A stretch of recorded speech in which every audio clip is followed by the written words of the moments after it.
and gentlemen, will you please welcome the award-winning author, Joe Duffy. Thank you. Thank you, Evelyn. Now, Joe, you've collected so many awards and accolades over the years as a broadcaster, but here you are as an award-winning writer and author.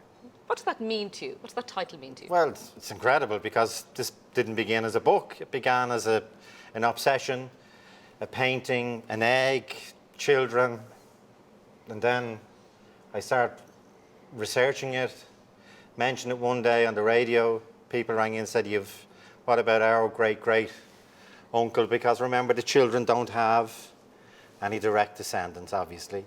So the stories have been lost, and we're trying to, even today, 40 children, still 12 of them, I have their death certificates.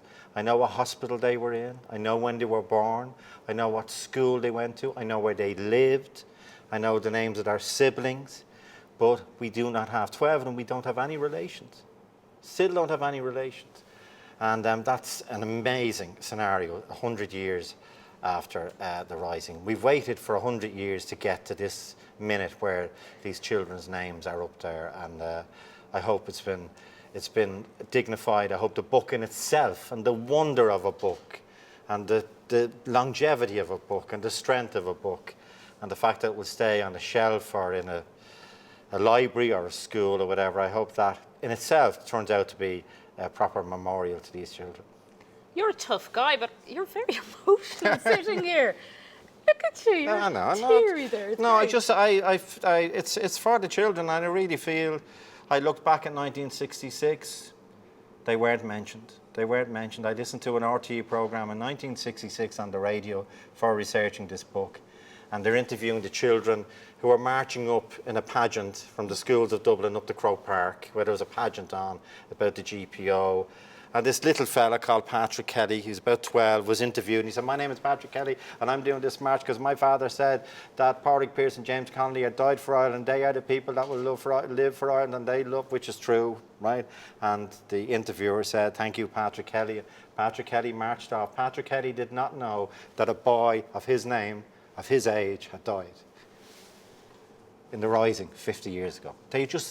They're not written out of history, they're not forgotten, but history takes its own momentum. And of course the victors, and of course the week that was in it, the most seminal week in our history.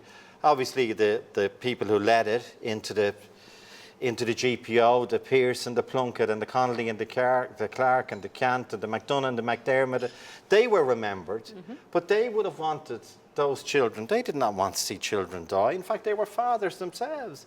James Connolly saw his own daughter die. He was in America in 1907. His wife and the 7 children arrive off the boat just at Ellis Island there. He's counting them off the boat. And he says to his wife, where's Mona? His pride, 12, eldest girl. She's dead. She'd been born to death a week before they were due to set sail, standing in front of a fire in a tenement, and her petticoat went up. So he grieved for a year. They said he grieved for a full year, did James Connolly. And they were poets and school teachers and journalists and fathers, and they would have wanted these children up on the pedestal with them. For you, though, as a writer, the category you're in tonight, you're up against, if there is a phrase, household rock star historians, but there they were. But your book, your original piece of research in this book, has just whacked all of them out of the park, and here you are as the winner. I don't claim that it's a history book. And I remember Niamh and Noel Kelly saying to me, what category does it fit? And they had great faith in it from the start. And I said, because we had difficulty getting a publisher. Okay. People didn't necessarily understand it. No, that we're going around saying we will get a publisher. But I wanted a book in that shape, in that form. I wanted photographs. I wanted it to be as accurate as possible. I wanted each story, not just a list. I wanted each story. That's what I said I did to do, to try and weave the stories. I found children whose fathers were in the First World War at the same time. I found 4 children, 2 in Westland Row, elegant, like it is today, that big Georgian side streets on either side, elegant street. That's where the wealthy lived there. Where did the poor live? They didn't live 50 miles away. They lived 50 yards away. If you walked through the church in Western Row, St. Andrew's Church, and came out through the sanctuary of St. Andrew's Church, you walked into a different world. It was like a surreal, magical world. So there was the rich, and there were the poor. In one house on Cumberland Street, the little chap, John Cowan, 68 people were living in one house. 68 people. And remember, in those days, you couldn't say in 1916 or before that, go to your room, because your house was the room.